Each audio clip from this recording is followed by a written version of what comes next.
हाँ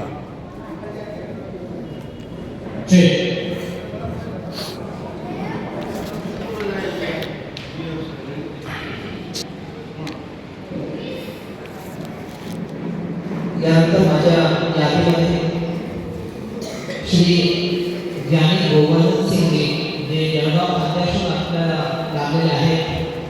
मी त्यांना विनंती करतो की ज्ञानीजींनी आपण सर्वांना मार्गदर्शन करावे.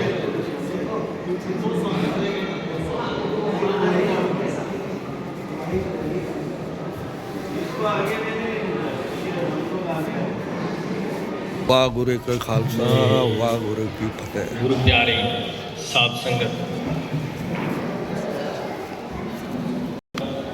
शास्त्री जी को जानकार,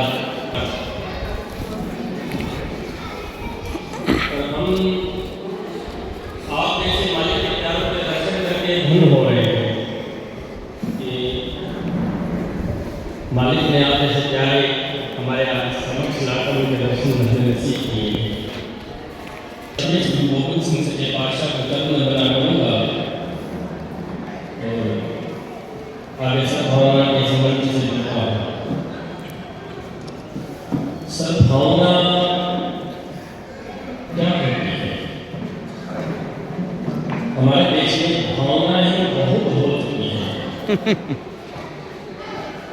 एक भावना ऐसी हो चुकी है जिसमें भाई भाई के अंदर ककार बनाया जाता है।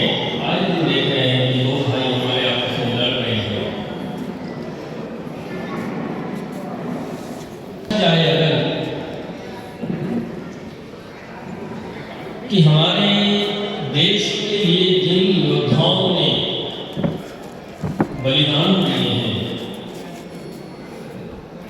वे योद्धा हर एक समाज के थे। सिख धर्म के भी थे, भगत सिंह ने, सिंधी समाज के आदमी ने हेमू कलानी की, और कई मुसलमान धर्म के भी वीर योद्धा उस वक्त में शहीदी और बलिदान दिए, जैसे देश को आज़ाद कराने के भीतर, और अन्य बहुत ही हर समाज जागते थे। उनकी शहादत को मैं नमन करता हूँ। पर ये तो आज हमारे बीच में छोटे छोटे विचार लेकर के खड़े हैं। मैं इनसे पूछता हूँ कि आपने कभी इसका गौर किया है कि आज भी सरहद पर हिंदू, मुसलमान, सिख, ईसाई भाई आज भी फौजी बनकर के वहाँ पर हमारे देश की सुरक्षा कर रहे हैं। वे नौजवान युवक भी हैं और उन युवकों में कुछ ऐसे भी हैं जिन्होंने अभी शादी की है और बेचारे वहाँ पर खड़े हैं, जो माँ बाप के इकलौती संतान भी है, या ये कहूँ कि बुजुर्ग माँ बाप के संतान भी है। 4-5 बहनें हैं तो एक भाई भी वहाँ पर खड़ा है। क्या मालूम ईश्वर भला करे, कौन सी रिंग मोबाइल की बजेगी, क्या समाचार देंगे। मैं ये कहूँगा कि हमने कभी उनके प्रति दिलों में अरदास बनाई है कि परमात्माओं लोगों की आयु लंबी कर। मेरे मालिक, जिनकी बदौलत हम दिवाली मना रहे हैं, जिनकी बदौलत ईदें मना रहे हैं, जिनकी बदौलत और सन और त्योहार हम अपने देश में कर रहे हैं, परमात्मा उन नौजवानों को जिंदगियाँ बख्श, उनको खुशियाँ बख्श, उनके घर परिवारों में खुशहाली बख्श। कुछ कह नहीं सकते पर क्या समाचार कहते हैं।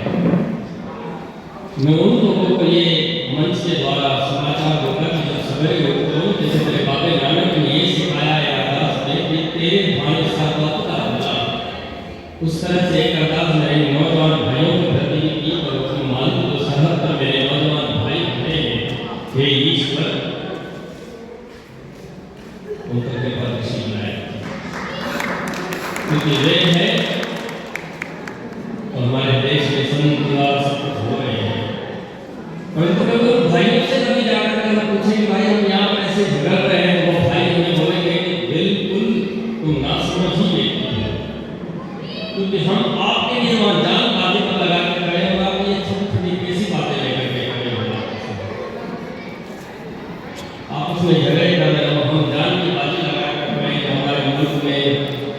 शांतता बनी रहे, अमन बना रहे, और उसी अमन उसी वाइब्रेशन को आप फैल कर रहे हो भाई।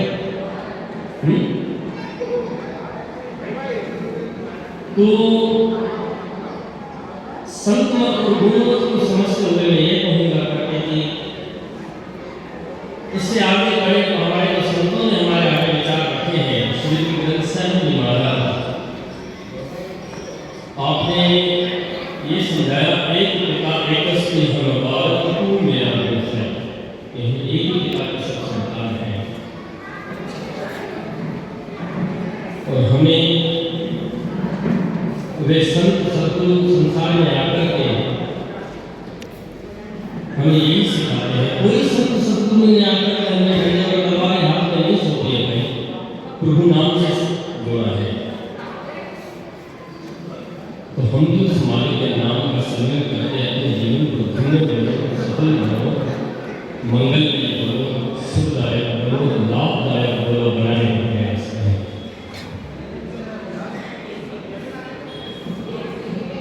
पैगंबर मोहम्मद साहब इस संसार में अमन और शांति का प्रतीक लहरा कर गए। मैं उन संतों को धन्य कहूँगा जिन्होंने हमारे बीच में इस भावनाओं से सद्भावना लेकर आए हैं। मुझे एक छोटी सी फूल याद आ रही है, मैं वो गुनगुनाऊंगा तो उसके बाद में यहाँ से गाइएगा। कोई गुल बाकी रहेगा ना चमन रह जाएगा,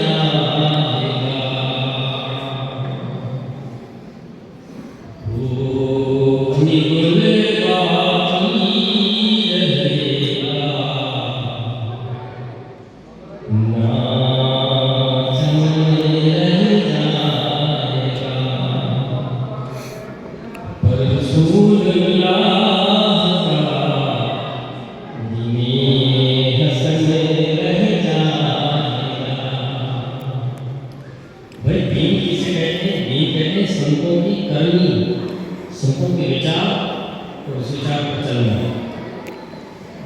दीन झगड़े नहीं कराता है, मजहब नहीं सिखाता आपस में भेद रखना, कोई मजहब नहीं सिखाता। और ऐसी सोच वालों के साथ कभी संगत भी ना करें, उनसे दूर रहें। तो आगे दो तीन पंक्तियाँ कहते हैं, समय दे सकता हूँ। नाम शाहानी जहाँ मिट जाए लेकिन जहाँ,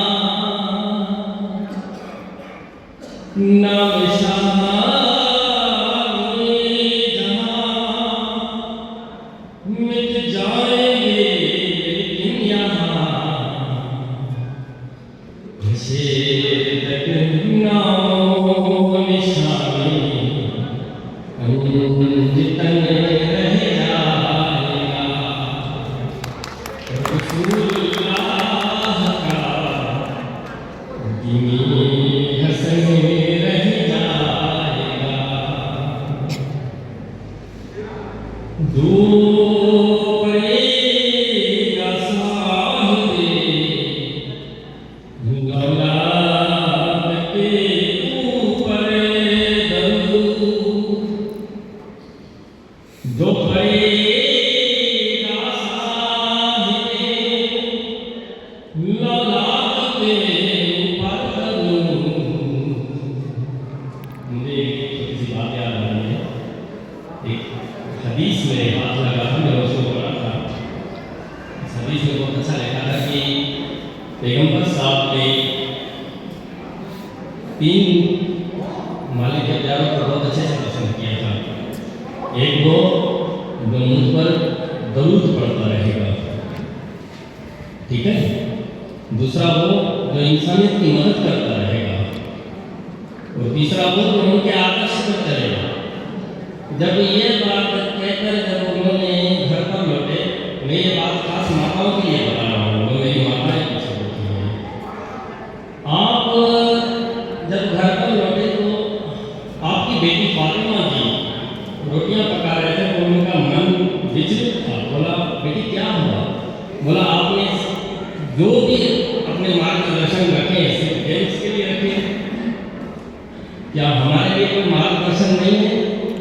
हम भी इस मालिक के प्यारे बने कि आपकी कोई नकल, कोई सुन्नत, कोई रास्ते पर चल सके। तो आप कहते हैं करके तो उस वक्त माता फातिमा जी रोटियां बना रहे, तो आपने एक रोटी ली और बना करके तंदूर में लगा दी। माता फातिमा ने सब रोटियां पका ली, अंत में देखा तो रोटी पैगंबर साहब ने तंदूर में डाली वो पकी नहीं थी। आपने आश्रम से सवाल किया, बोला ये रोटी पकी नहीं है। बोला जो ये 3 शब्दों को मेरे अमल में लाएगा, मैं उसे प्रलय के दिन मुसाफा करूंगा, हाथ में लाऊंगा, और जिसे मैं मुसाफा करूंगा उसे आग नहीं आएगी। प्रलय की आग उसे छू नहीं पाएगी। मुझे एक बाणी याद आ रही है, श्री गुरु ग्रंथ साहिब जी की बाणी है। आप कहते हैं पीर पैगंबर सालक साल सोंद और सही,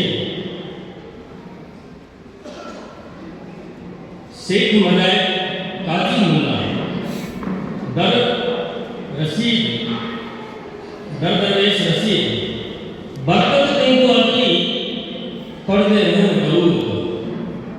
इसका अर्थ ये है कि संसार में पीर लोग आए हैं, हजरत ख्वाजा जी आए हैं, सरकार गौस पाक भी आए हैं, अन्य और मालिक के प्यारे पीर आए हैं इस दुनिया में।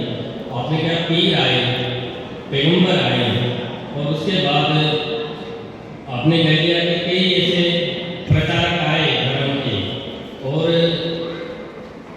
ऐसे दरवेश जो मालिक के दर तक पहुंच गए, जिनकी इतनी झोलियां, जिनके द्वारा झोलियां भर रहा है। तो आप कहते हैं बरकत तुमको अगली, उनको ये बरकतें, तेरी रहमतें कहाँ से नाजिल हुई? तो आपने कहते पढ़ते रहने जरूर है।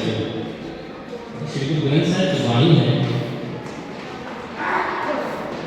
तो आप इसी पंक्ति को आगे लेकर के बड़े प्यार से समझाते हैं, जो पढ़ेगा साहिब लौला के ऊपर दरूद, जो पढ़ेगा साहिब लौला के ऊपर दरूद, आग से महफूज उसका तन बदन रह जाएगा। रसूल अल्लाह का दीन हसन रह जाएगा। अदलसो कम खाक के उशाक पर लाजान हो। अतलसो कम खाक के पोशाक पर नाजान हो। इसे तनी बेजान पर खाली कफन रह जाएगा। पर रसूल अल्लाह का दीनी हसन रह जाएगा। हम ससीरों बात में है कोई दबता चढ़े जहाँ। ससीरों बात में है कोई दम का चहचहा। बुले बुले उड़े जाएगी, सुना चमने रह जाएगा। पर रसूल अल्लाह का दीनी हसन रह जाएगा।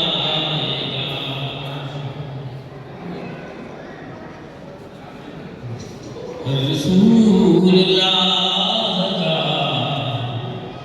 दीनी हसन रह जाएगा।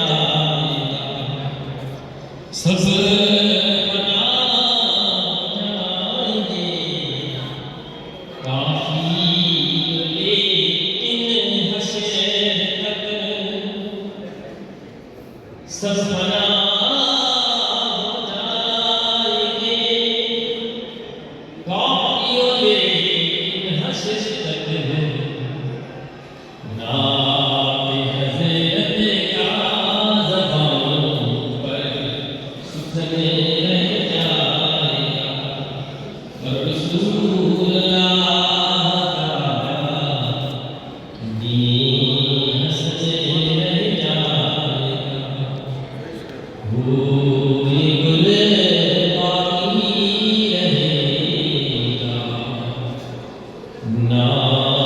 चल रह जाएगा और रसूलुल्लाह दीने हसन रह जाएगा। जी वाहिगुरू जी का खालसा वाहिगुरू जी की फतेह।